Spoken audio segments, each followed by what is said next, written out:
We're going to go ahead and get started. I'm Cara Tang, and along with my co-moderator, Paul Leidig, I'd like to welcome you to the fourth in a series of webinars from the ACM Ethical and Societal Impacts of GenAI Task Force, which is part of the ACM Education Advisory Committee. Today, we'll be hearing from lead authors on the ITiCSE 2025 Working Group Report from the Ethical and Societal Impacts of Generative AI in Higher Computing Education group.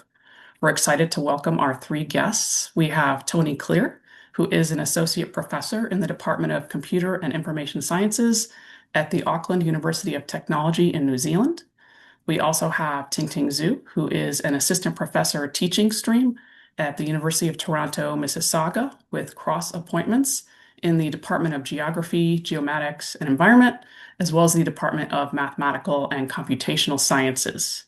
And we also have Janice Mack of Arizona State University, who is the Assistant Director, Curriculum and Pedagogy at the Learning Engineering Institute, as well as a Clinical Assistant Professor in the Mary Lou Fulton Teachers College.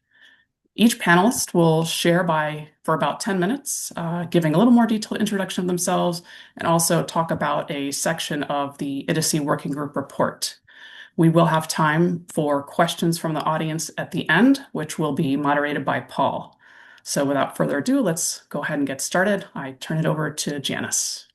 Hi, everyone. Welcome. Thank you for joining us. I'm just going to give a brief overview of the report and the goals of the report. So I'll get started here. We wanted to make sure that we introduce the rest of our working group, and you can see everybody pictured here. We represent the United States, Europe, Uganda, Jordan, pretty much every continent. So I just wanted to make sure we all acknowledged our working group members. So today we're going to give the overview and context, which is what I'm doing now. We'll get into the content of the report, starting with Tingting, and then I'll get into the policy analysis and the ethical and societal impacts framework. Then Tony will finish us out with a detailed look at dilemma analysis, and we'll end with plenty of time for Q&A for everybody. So this is part of the task force that Cara mentioned. So I just wanted to acknowledge the support that we've had from the Education Advisory Committee, as well as task force members. And for that, I'm going to really thinking about the impact of higher computing education through the lens of ethical societal impacts, thinking about policy as the socio-technical dynamics within higher ed computing at the institutional level, and thinking about what the implications of integrating GenAI are, considering the challenges, opportunities, and limitations. And to that end, we had three deliverables in our report. We start with a systematic literature review of the topic, continue with a evaluation of policies, and then we end with a framework and an application of that framework to ethical and societal impacts of computing. This visual provides a really of our process. So we have a literature review, policy, evaluation, and framework as three sub-working groups of the larger working groups. We work together in an iterative way, collaborating globally, as you can tell, asynchronously, synchronously, and in person, to then issue in this collective ethical and societal impacts framework and a model for dilemma analysis that we hope will be a great way to help for us all to navigate these times together. So with that, I'm going to pass it over to Tingting, who's going to start us with the literature review section. Thank you, Janice. I'm going to share my screen.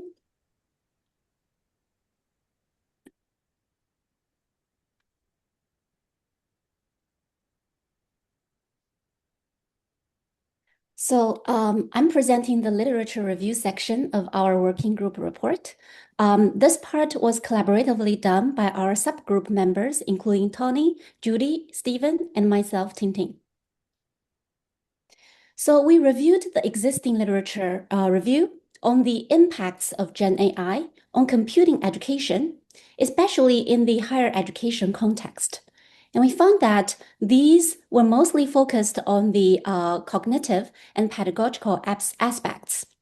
Some of these studies also discussed about the ethical and societal impacts. However, these were not the focus, nor were they investigated in depth. Therefore, we aim to fill this gap. And we adopted the systematic literature review approach and set our scope to be domain computing education, topic, generative AI, context, higher education, focus, ethical and societal impacts. And we use domain and topic to develop our search string. And we embraced a very high workload to manually filter through the papers using the context and focus. Then we also validated our search results by 6 key papers that we identified earlier. The search was done through 3 different databases, including ACM Digital Library, IEEE Explore, and Scopus. This resulted in about 4,000 references. Then we screened by the length of the papers and filtered by reading the titles, abstract, as well as the full text, and we coded them and removed anything that is irrelevant. This resulted in about 400 papers. And the codes, initially the codes come from the framework by Martin. These are the ethics topics in computing, including quality of life, use of power. There's a chat message. Okay. Risks and reliability, property rights, privacy, equity, and access, as well as honesty and deception. We also inductively derived the codes, including computing ethics and professionalisms, sustainability, multiple ethical issues, maleficence, beneficence, educational insights. We first took the quantitative approach to map the landscape disparities, and then we took the qualitative approach to have a more in-depth analysis by the different codes. By mapping the contributing scholars' affiliations, we found that there is a big gap in the continent of Africa. There's also disparities between courses. For example, programming courses are investigated much more than other courses, such as database courses or algorithm courses. Regarding the programming languages, Python and Java are investigated more than the other programming languages. For ethics codes, some of the ethics codes like use of power, sustainability, privacy, computing ethics, and professionalisms, as well as property rights, these were much less investigated than the others, such as teaching resources, educational insights, or contributing to learning. Then we moved on to the in-depth analysis. I will present 3 examples, and then for other examples, feel free to check out our report. So for the code on honesty and deception, these were mostly investigated in the context of academic integrity and cheating. The challenges were unauthorized use of GenAI, which is now harder to detect compared to other unauthorized tools. And these has implications on students, instructors, institutions, and communities. So for students, they are experiencing a significant learning loss for some group of students who are not using the tools correctly. And there are also disparities between students in terms of skill development. Some students developed a false confidence after viewing the answers from these GenAI tools and went through a cycle of self-deception. And this has further implications in their learning as well as employment. For instructors, there are many more questions to answer. For example, how to equitably and fairly assess students, and how to design assessments. For institutions or communities, they are experiencing eroded integrity of assessment systems, and these also has implications in the quality of education. These challenges are not so easy to address because of some ethical dilemmas about how and when to use the tools for learning and assessments. There may be different perspectives from students, instructors, or policymakers. Even within the same individual, there could be some dilemma when they make decisions. For example, students may know that using these unauthorized tools will impact their learning and may constitute the academic offense, but they may still choose to use these tools because of time pressure or for other reasons. There are some approaches to safeguard academic integrity. Some instructors weight invigilated assessment more heavily. Some ban GenAI use in specific contexts. Some demonstrated to students the capabilities and limitations of the tools. And some other instructors focus more on the learning process instead of the learning products and try to adopt other alternative assessments like interviews or presentations. Regarding privacy, some challenges, such as students' concern about privacy when using GenAI tools, or students not aware of privacy issues, were reported. Some educators have made some efforts to address these challenges.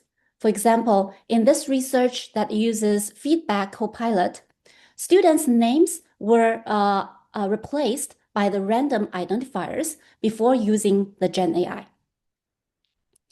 And in another study, the research showed that instructors informed students not to share any personal or confidential information with the GenAI tools. In another study that analyzed the syllabus, they find that privacy has been introduced as an ethic topic in computing education. Although some of the challenges are easy to address, others are more complicated, especially when addressing different dimensions of ethics. For example, in optimizing sustainability by informing people through new ways of handling data, the privacy is compromised. Finally, sustainability. So there were two studies that discussed about sustainability in computing education in depth.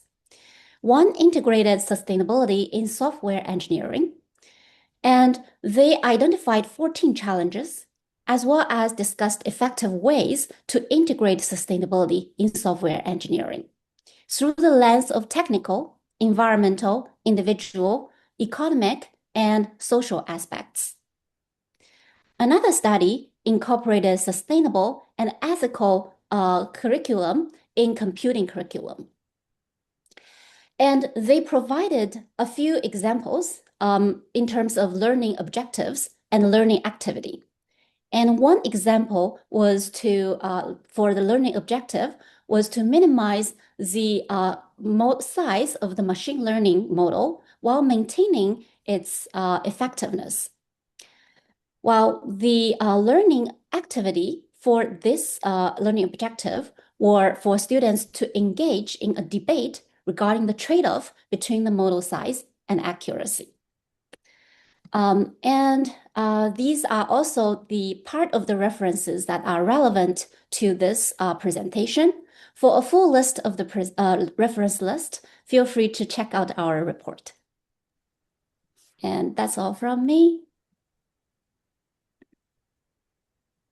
Thanks, Tingting. Thank you, Tingting. All right, so now we move on to, and I put the link to the preprint in the chat for everyone, so you have that. So now we move on to the second working group, which is the policy evaluation. So we'll start there. For the policy evaluation, we analyzed 21 different policies, initially starting with snowballing among ourselves because we felt like we had a good global representation. And then we used two forms of analysis. We did a criterion-based analysis, and then we also did a qualitative analysis. Here you'll see the result of our criterion-based analysis. We used a stoplight system, and the parameters were determined inductively through our analysis. And so, for example, equity, we decide if it's a fully colored, it means that they really addressed and openly discussed the issues of algorithmic bias and possible discrimination. And then if they partially means it's half colored, and then empty means it's not really addressed. So we did that for a range of institutions across a range of regions. We have some one that's PhD granting, public, private, and these are the parameters across the top, whether they define AI, whether they have addressed privacy, sustainability, academic integrity, disclosure of use, which we just talked about with Paul, and so on. So that is our criterion-based analysis. And again, you can see the full write-up in the paper. For the qualitative documentary analysis, we did adapted a process from CADNO, where we have a dimension of analysis based on the policy context, the text, and the consequence. And then we use the probing questions that you see here to help guide our analysis, thinking about what the purpose of the policy is, the foundational values, what are the competing values, how does the text provide evidence, and what kind of guidance, and how does it align with governance requirements. When we think about consequences, we're thinking about what's the intended impact, how's it monitored and reviewed, and so on. And so we had some key findings. Number one is we found there was a range of GenAI policies. So some were very much compliance focused, really focused on the academic integrity pieces around cheating, plagiarism. We had some that were very use focused. Some institutions really wanted students to understand that they need this for their future as a tool. It's very centered on using GenAI to for research, uh, for their academics, but again, using it in a wise way. And then we have some on the other end, which are really focused on like calling to the virtuous sort of behavior around really calling students to have those moral and character assets when using Gen AI or approaching Gen AI, really getting to think at a deeper level, like why am I using this? Should I be using it? Why or why not? And getting them to analyze rather than a compliance-based lens. But in all, you can see another key finding we had was, most university policies, if you look at them as a whole document, they do cover some compliance, they do cover some use, and they do cover some moral, intellectual, virtuous, civic lens. But the balance or the intention, the way it comes across in the policy text, and the way it comes across written in the policy consequences is portrayed very across different balances. So there's different weightings of each of those that we could see in the policies. All in all, we could see that the policy context really influenced the institutional adoption of the Gen AI policy. So really looking at the text, context, and consequences was really helpful lens to take. And those questions were really helpful to guide our analysis. So the third working group we had was the deriving the ethical and societal impacts framework. And so for this, we really looked at three key pieces. Number one was looking at the data sources, and Tingting alluded to many of these data sources that we drew from. So we took a lot from the literature review group, some of the key papers. We also focused on Martin's framework, which I'll show you in a little bit, which also Tingting mentioned. So we wanted to make sure we had diverse data sources. We had a process that we followed that was iterative and comparative, really based on grounded theory, and we followed Jabarin's 8 phases, and I'll get into a little bit of examples of how we did that in the following slides. So in phases 1 and 2, we really had to map the data sources, which involved us really extensively reading and categorizing the selected data. So we worked closely with the literature review group to do that.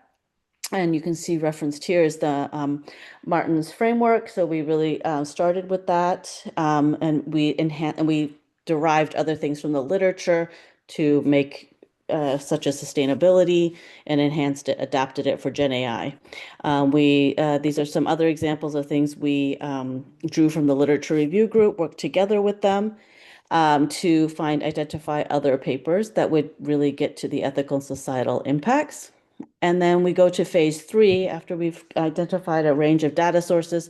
We go to phase 3 of Jabarin's process, which involves identifying and naming concepts. And so we go here and we really began to look at these ethical cluster of values in the literature, which Dabis and Saki came out with. So thinking about accountability and responsibility, thinking about human agency and oversight, transparency and explainability, inclusiveness and diversity, and looking at the ethical cluster of values was really helpful to identify some categories for us. So based on that, we then entered into phase 4, 5, 6, 7, and 8, where we deconstructed, categorized these concepts, then integrated them, synthesized, resynthesized, and then in phase 7 and 8, we talk about validating and rethinking the framework, which Tony will get into through the lens of dilemma analysis. So just a little bit of a lens. These are some notes from our actual meetings. You won't see this in the paper, but how we derived it, we really thought about the categories and themes, our ethical clusters and values. Then we started putting in some of the data that we had gathered from the literature review, so themes around honesty and deception, and then put them into the different categories and really deriving and coming up with what is the literature overall saying about ethical and societal impacts. We then began to visualize it and conceptualize it. So really what we were looking at was a landscape of tensions where we really saw there was like benefits, but there was harms. These things were happening at different levels, at the individual level, but also at the collective level. So all of these conversations really led us down this path of deriving this framework from the literature. So again, you can see some of our notes here of how we conceptualized it. And then we get to the metacognitive tool and really thinking about, okay, as we were thinking about these tensions and these values, we really began to consider, okay, these are really require some navigation. And we landed on a metacognitive tool with guiding questions to derive this framework, which you see in the paper as table 5. And so you can see represented in the framework, the cluster of ethical values. You can see our topics of ethical analysis mapped to those clusters of ethical values, and then the tensions identified within, again, each of these clusters, and then guiding questions that help to unwrap the tension. And these are by no means exhaustive. It's just a start to begin to analyze these. And again, we identified these all based on what we were seeing in the literature. And we are now going to move on to the third part of our presentation. I'll pass it over to Tony, who's going to talk about now dilemma analysis and how it connects to the rest of the work that we've done. Very good.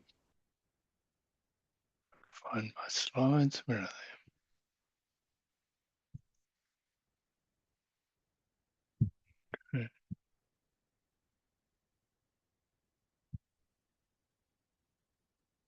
Okay.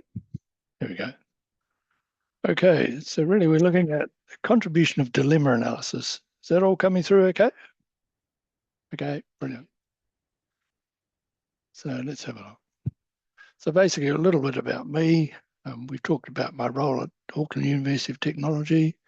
Some of the work in this area really looks at IT professional competencies at 2024, and this working group looking at ethical and professional impacts. My own role has been active in computing education research for some time through ACM with inroads, transactions computing education, and I'm a leader of the AT software engineering research group. Right. So let's move on. What is dilemma analysis and why did we use it for validating this framework? How did we apply it? What did we find? And what future use might we think of? So if we think of it as an approach in an organizational context to analyze tensions and decision making, really in educational research, action research, it was looking at how could you map this theory practice? How could you bridge that gap? So we're looking beyond the researchers or view of teaching practice. How can we be able to produce a view faithful to students, classroom teachers and pupils, as well as fellow researchers, that gained assent of all the parties involved, so we could show each person the other views so we could prepare for teaching practice. So then if we're conducting a dilemma analysis, really you want to create an account of a situation seen by a variety of others as valid. Right, so if we look at the classic procedures, we conduct interviews, analyze data, look at dilemmas, tensions or contradictions, develop perspective documents, organizing dilemma categories from each actor's perspective, and that creates a profile perspective for each role in the setting. And so really the origins of dilemma analysis really came from educational action research, but not previously used in computing education research as far as I know. It has been used in software engineering research, looking at a global failed software project, looking at nationwide teachers' payroll replacement. As we can see down here, the Education Ministry's Deputy Secretary resigns and they had to appoint a minister for it. So that's an example of a failed project. And looking more specifically at a dilemma, how do the administrators handle delays from service centres when the system's not delivering? Do they work late, do extra hours and miss family time, or do they go home on time and people don't get paid? So Janice has run you through the ESI framework. So really looking at how do we validate that. We're not quite using a classic data analysis framework, but we are analysing. And if you look at here, we're particularly interested in the tensions. So how do I get this thing to go away?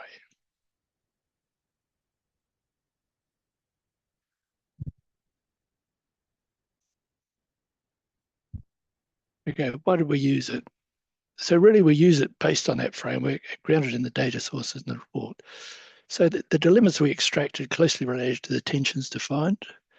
And a dilemma presumes a scenario or context and a tension or decision point with ethical or practical consequences. And we can map a dilemma to different stakeholders with different perspectives. And then as we worked through, we thought, well, really there are these overarching archetypes of dilemmas. So really we're moving from the idea of an ethical dilemma as an individual act to really more things that work at system level. And we got 3 exemplars, and that gave us a mapping process so we could do a simulation-based validation of the framework. And if we look here, we've got our cluster of dilemma archetypes. We've got 3. A dilemma really is conceived as having a left-hand pole, a right-hand pole, and a continuum where the situation may be more here or more there in terms of how we might resolve it. So if we look at this first archetype, we've got complete cognitive offloading, or should the individual approaching a task aim to offload the task as much as possible to the GenAI system? Whoops, let's go back. Or in a conscious critical partnership model, should they consciously and critically evaluate why, when, and how they use the system? And then probably a more general dilemma, which really has beset or AI ever since its inauguration, really, is do we believe that complete automation with AI, where decision makers seek to replace human efforts with AI systems, or augmentation of human effort, where they should only use it to exist capabilities being strengthened? And that's been an ongoing debate. And one of the important issues, I think, in terms of learning here too. So we took our archetypes, we unpacked them into subordinate sets, which gave the perspective of each role involved. And these roles are based on the social levels identified by Martin. So these levels from the individual through the organizational to global, perhaps. And then we looked at each dilemma using Batchy's approach. What's the problem represented to be? So we can interrogate these dilemmas posed by GenAI and higher computing education. So what are the tensions encapsulated and how stakeholders are affected by different choices? So the guiding questions really are, what is the nature of the dilemma and what alternatives should be acted upon to resolve the dilemma from Batchy's approach? And then how do we apply it? So if we take a single stakeholder perspective, we've got our dilemma archetype here, whether we've got complete offloading or conscious critical partnership with AI, and looking at the individual stakeholder, student. The student may be tempted to try to offload boring homework, but if they do so, will they still learn? So the dilemma would be, as a student, do I try to use GenAI tools to do coursework or exams on my stead? So is that complete cognitive overloading? Or do I try to use them to enhance my own capabilities in conscious critical partnership?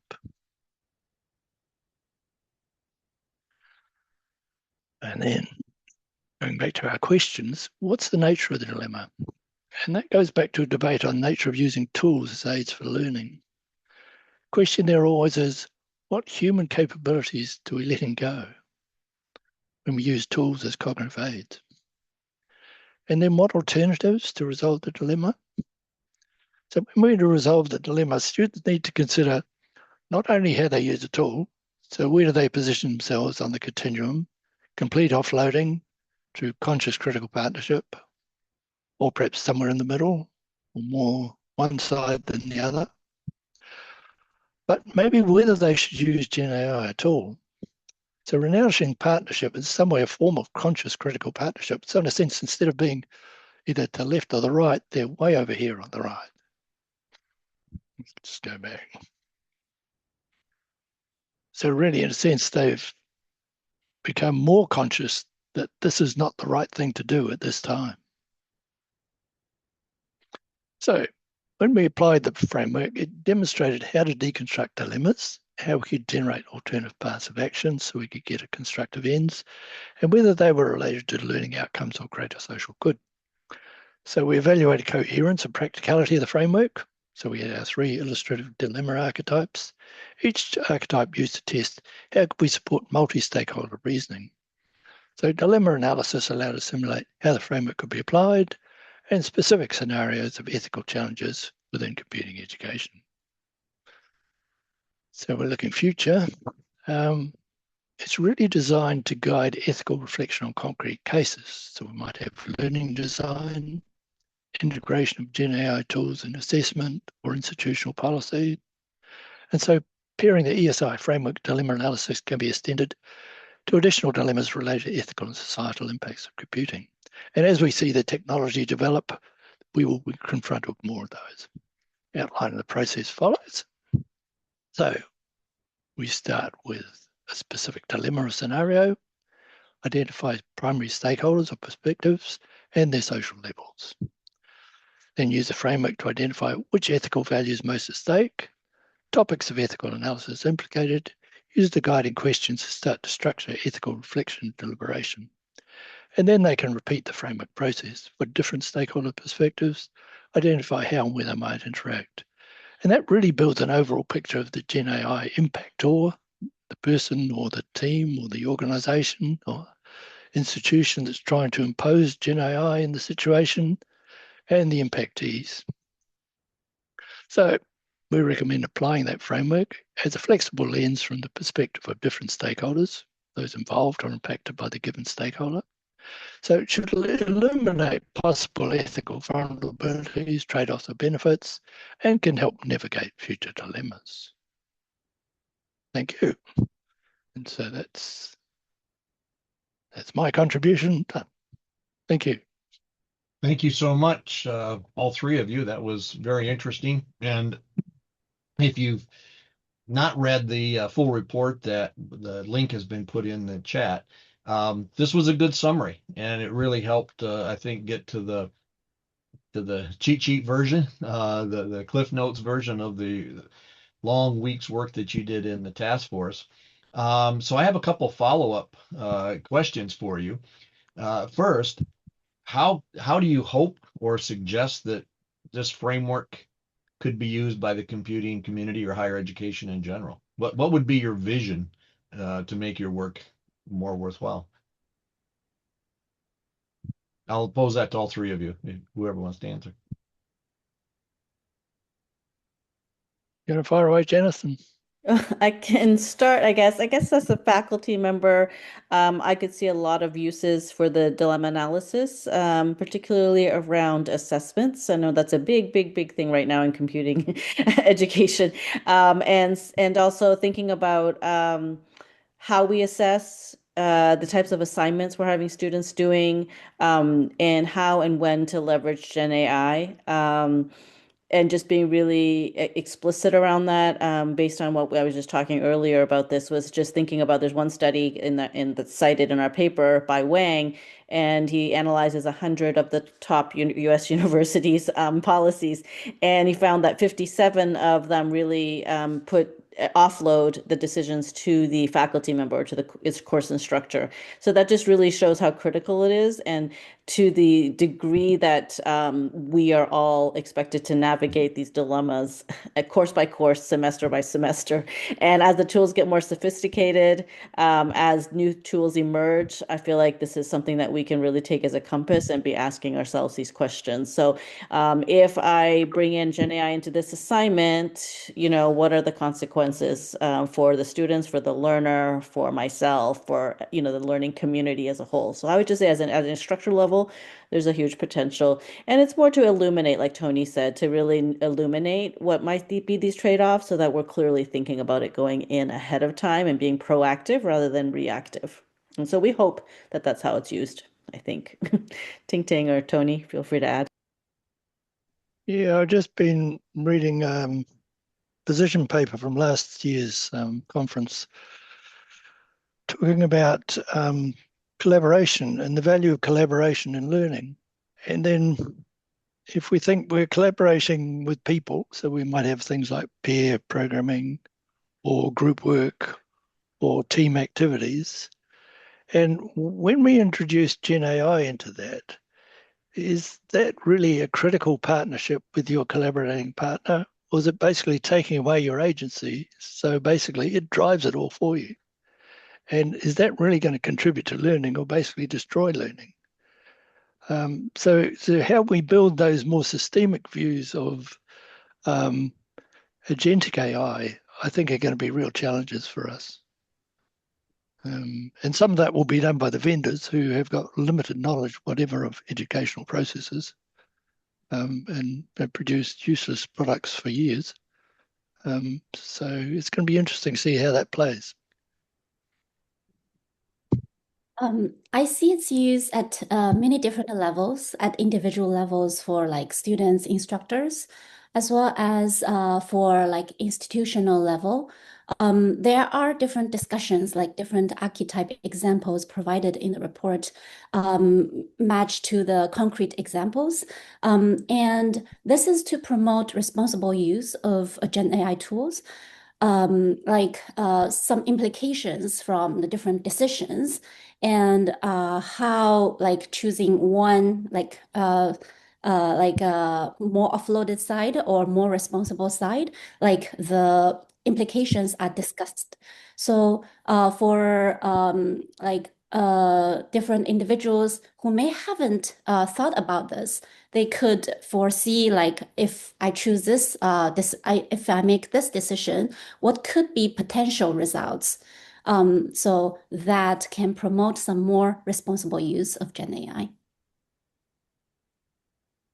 Thank you. So short, in trying to follow up on that, short of asking Gen AI to help me to weigh the balance between the two poles on making a decision, how would this compare to something like the ACM Code of Ethics, where you've got long detailed documents, maybe not as long as this working group report, where you've got a lot of good guidance, but if people are looking for a AI type shortcut, could we expect a one-page cheat sheet on how to do this, or what kind of quick shortcut could someone use?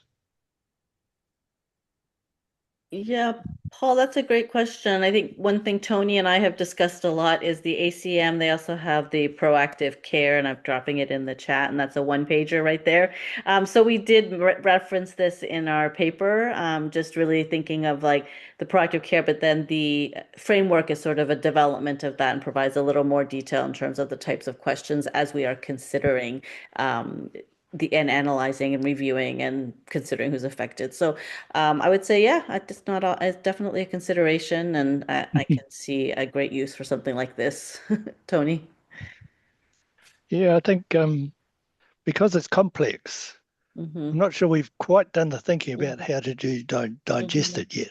Yeah. And there's probably some trade-off between giving a cheat sheet, which is useless, and one that's Yeah. too wordy. And we need to work on that.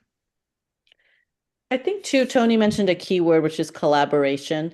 And I think to the extent that this tool can, intentionally we put in guiding questions based on the literature in there. So I think the intention is that these hopefully would spark conversations and these would spark, asking questions of one another. Maybe you're planning a course with a team, and you could ask these questions. And it provides a way to on-ramp, sort of these deeper discussions, as Tony said. Mm-hmm. And probably picking up that theme of collaboration, and the opinion paper in 2024, they're talking about the value of collaboration in terms of student learning and in terms of developing dispositions, which rather than content sort of focus, which has been the traditional way of thinking of curriculum, if we're thinking of competencies, we're looking at how the dispositions developed, and they're typically developed through collaboration. Mm-hmm. Now, if all we're doing is collaborating with our bot, I'm not sure how much we're developing with that sort of model of learning. And I think that's something we really need to think through carefully. How do we collaborate with our bot, with our peers, with our institution, with tasks, with activities, with systems? And what should that look like? And how do we design those sort of experiences? That's my thought on it. Yeah, good answers. Thank you. And we're getting some really good questions on the chat, and we're trying to monitor and we'll document these from the Q&A. So for those of you that have put stuff in the chat, I'm reading both, but if you would copy those over into the Q&A, that would help. Let me go a little out of the order that folks have been posting some questions for you. One, I think, is kind of a direct follow-up to the conversation or the answers you just had. And that is, and I'll give a short version, about the ability of undergraduate students to be able to nuance all the help that's here. And so what suggestions would you have for educators? I'm thinking primarily instructors, but educators in general. How can we help an undergraduate determine how to weigh these on their own?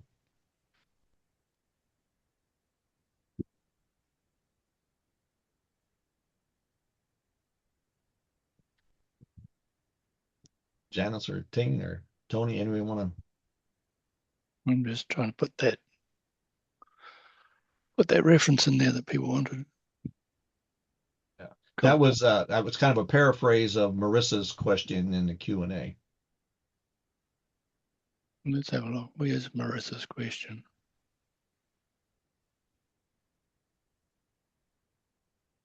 Basically, she's asking, could we make this into a pedagogical tool to help students work through this AI dilemma on their own?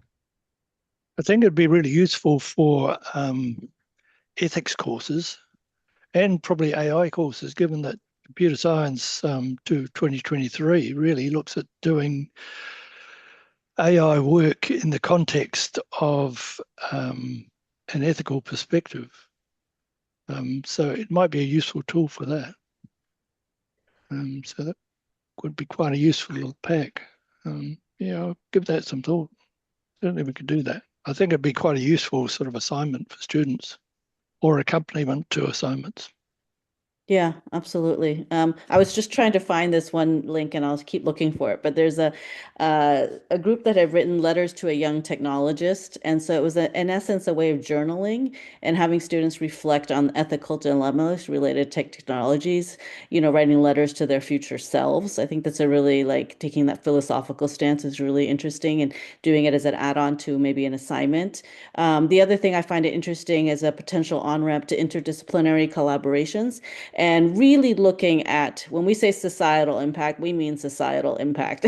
So I actually was just talking to somebody from the Prosecutor's Center for Excellence, and we were talking to her about how she is working with lawyers, prosecutors around AI and how it's being leveraged in the legal profession. And she talked about how the prosecutors are using it to analyze transcripts of jail calls and how they were able to get through so many transcripts, much more than a human ever could have done. And so there's a lot of these actual real life dilemmas. And I think if we leverage this opportunity to think about partnerships, thinking about interdisciplinary approaches, where our students might end up actually, when they graduate and all the different possible uses, thinking about it in terms of healthcare, in terms of criminal justice, thinking in terms of education. There's so many applications and rich use cases that we can have students grapple with. And so I absolutely think it's a very, very relevant and very engaging way to use this framework and think about it. Mm-hmm.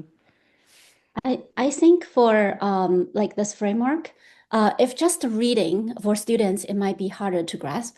But if compared, if paired with like reflecting on this framework by their personal experience and share their experience with each other, like that could provide very rich cases and experience and reflections for them to motivate each other. So let me switch directions a little bit. Benny asked a question. It was the first question posted actually, saying that, and I'll shorten the question. Generative AI is advancing at a pace that is moving faster than higher education can adapt. And so how would you weigh the dilemma of moving quickly so that you're relevant and can provide guidance versus moving carefully and slowly and becoming irrelevant?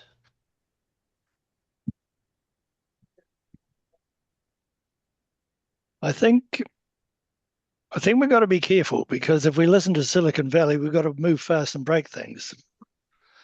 Okay, and I'm not sure that's the best way to go with AI. I think we do a hell of a lot of damage.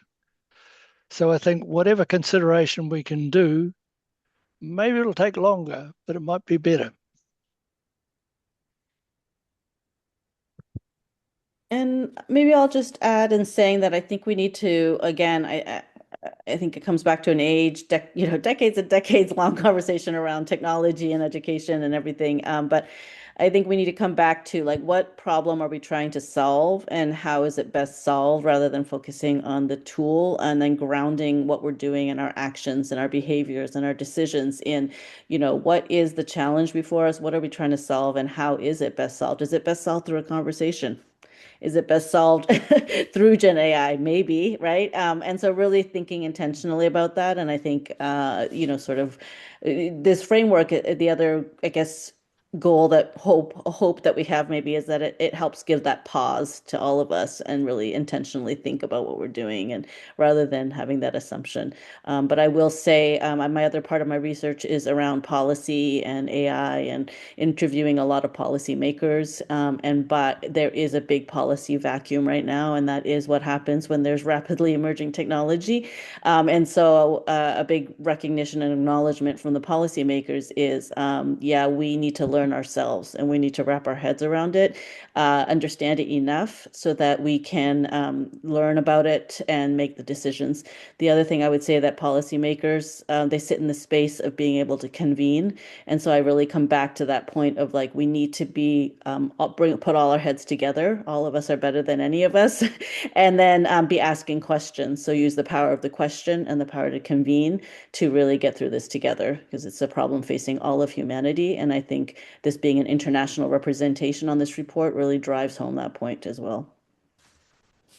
I want to acknowledge the question and the challenge that it poses, that industry is moving much faster than academia is. And that's like we are all experiencing this challenge. But if we just like not do anything, it's also a problem. So we are trying our best at our speed that we can, and try to like everyone is experiencing a little, experimenting a little, and we come together and hopefully we could address at least some of the problems. Thanks. Greg asked a good question about having empirical data and about how to affect learning. And so, what, if any, ways of integrating AI in the use of computing education that exist that would actually help improve learning, or at least doesn't appear to have a negative effect? Are you aware of any good guidance on that?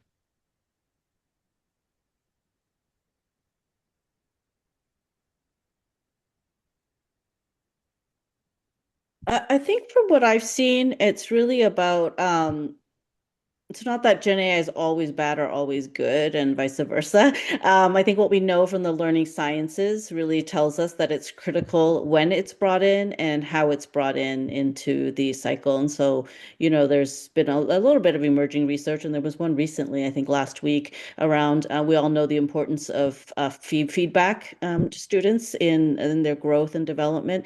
And so there was a study around, teacher feedback or peer feedback or Gen AI generated feedback, which is most effective. So I think we're going to see more and more of these studies come out and building on that foundation of what we know about what works and then seeing about the role that Gen AI might have. And it might be that, the best time to give that Gen AI feedback is not at the beginning when they're still learning the new concept. Maybe it comes a little bit later in the learning cycle, but I think it's going to take some time for all of this, the nuances of all of it to emerge.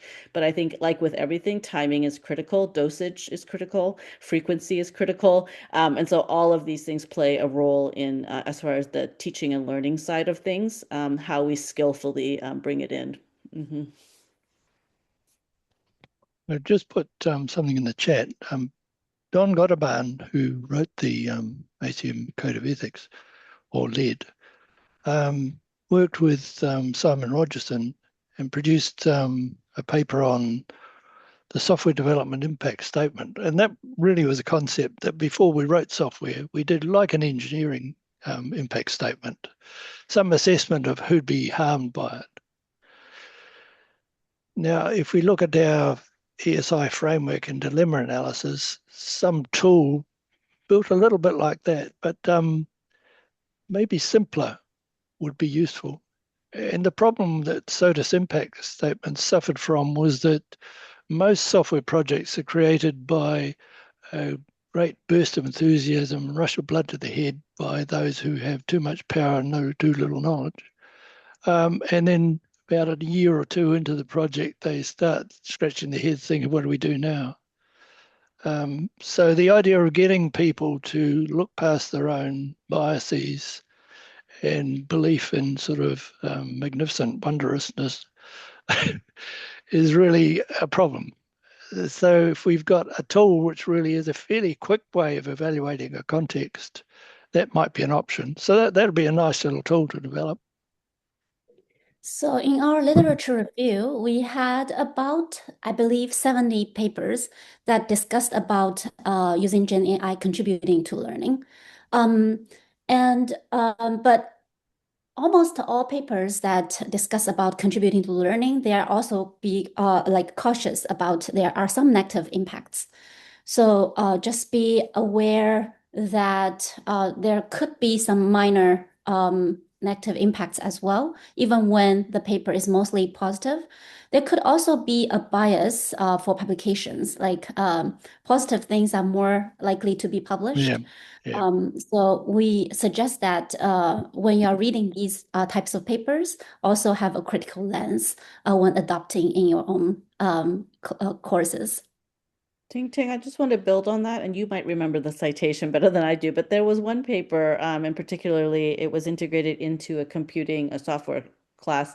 And one caveat that the author said was the equity issue. And I think that's really important to call out, is that the equity issue of students that have access to more expensive paid tools were at a definite advantage compared to the ones who had access to Gen AI, but the lower cost version or the free version or the version that the institution is making available. And so even when the institution makes a Gen AI tool available at no cost to all students, that may not actually be the end all and be all of the equity question, because you've got maybe some that are paying for the extra service. And there was definitely a difference in the output or the results because of that. I don't know if you remember which paper that was, but yeah. Yeah, That's I going to be a remember growing discussed about it. problem. Yeah, but Sorry, I Tingting. cannot. Sorry, I couldn't think of this paper from my head. But once I find that paper, I'd happy to share. Yeah. No, I was just saying, I was talking with a colleague who's a practitioner, and I think he's using the version of Claude that's, I think it's $400 a month or something. And he said until he gets to that level, he gets no value out of it in terms of developing useful code. So I think there's a whole lot of hype, and there's a whole lot of free versions, which typically have limitations on how big your data set is, how many times you can use it. So I think more and more we're going to get subscription models, which people will be closed out from, which is going to be really problematic for learning. Yeah, so that's disturbing to to kind mention. of move on from that question, or a follow up to that, the example you were given, Tingting, in the literature review, Asma asked the question about, are there any guidelines for faculty on how to integrate Gen AI into their teaching? I assume that, because I don't believe that was in the report, but is that in the literature review? Are there articles and guidance out there on that? There are a lot of papers reported how they used Gen AI in their teaching to help students to improve learning. For example, there were some that provided teaching resources for students to practice questions. There are also something that used for helping instructors to like grade students. Or there are other tools, for example, also help students to, for example, they can use the Gen AI tool for interviews.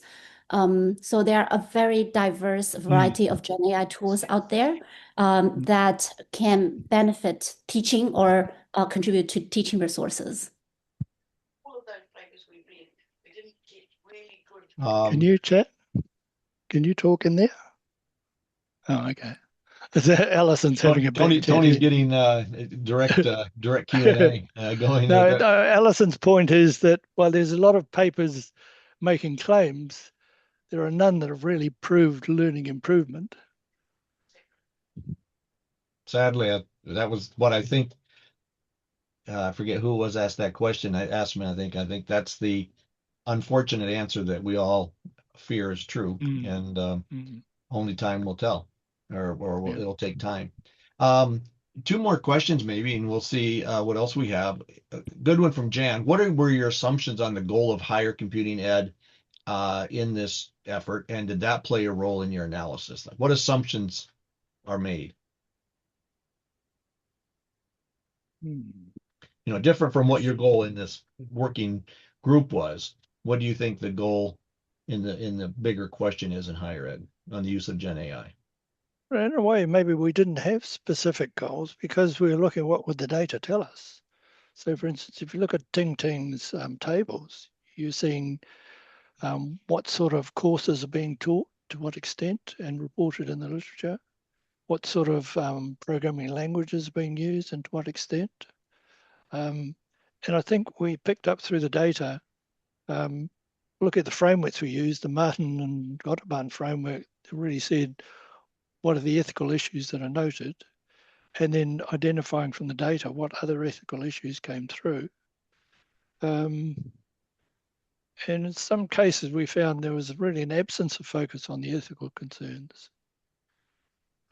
So the conception of what the discipline is, if we view the conception of the discipline as teaching CS1, it's a pretty narrow perspective.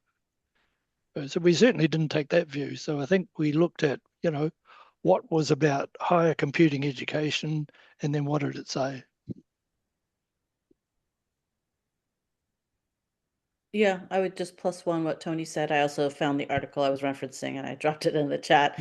And I would say another, I guess if you call it an assumption or a value that we held, I guess is I'll just pull from the ACM Professional Code of Conduct, is really thinking about that. We really view that professionals change the world. We really grounded our thinking in the importance of computing science education to equip future computing professionals, really thinking about what it means to act responsibly. And I think we went in with that goal or aspiration to sort of unwrap what does that look like now in the age of Gen AI, and what challenges, opportunities, tensions have arisen as a result of the, what does it mean to navigate times that we're in? Yeah, good point. Let me wrap up with Simple Simon, I think, posed a question that perhaps we're not going to have time to give a full answer, but for each of you, he said you provided a lot of good objective information in the report. So subjectively, what opinion do each of you have on how to incorporate Gen AI into your own teaching?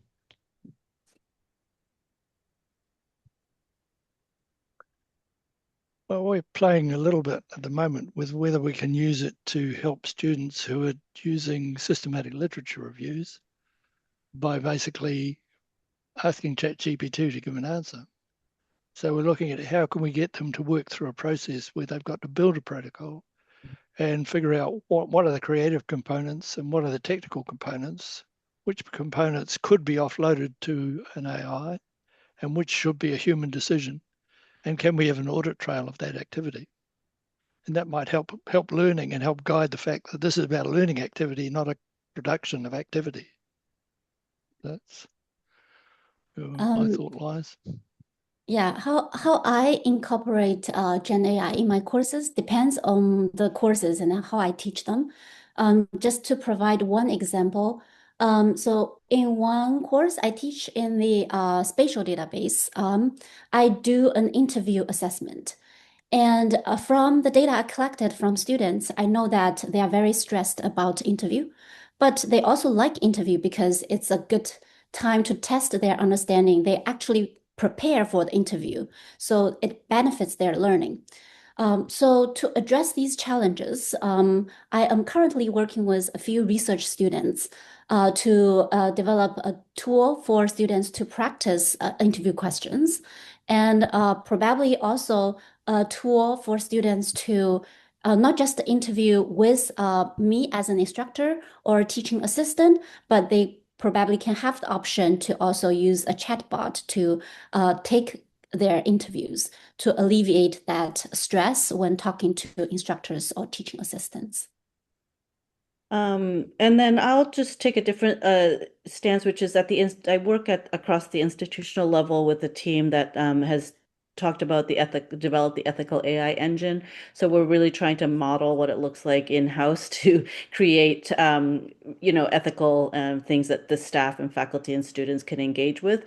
And really, again, coming back to that point of focusing on what does it mean to solve a problem. And we have our in-house Create AI builder. Everything's in our walled garden, really thinking about privacy, security, really exploring how we can create things of value and use to the community through our lens of principled innovation. So I'll just end with that. Thank you, Jen. And Janice just posted a link to an article from ASU that I was reading here quickly after she put in. And so before we close this out, if you wanted to follow the link in there, I think there's some good leads in that article as well.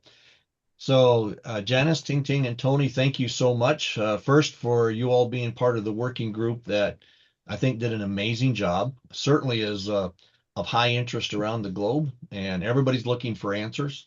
Obviously, I think everybody wanted to find the answers in your work or in this presentation, and I think you just really emphasized how we can coalesce and come together and come up with those answers. So thank you so much for that working group, but also for putting together this webinar presentation, and appreciate it so much. So Cara, thanks for helping lead this, and I encourage you to continue your work.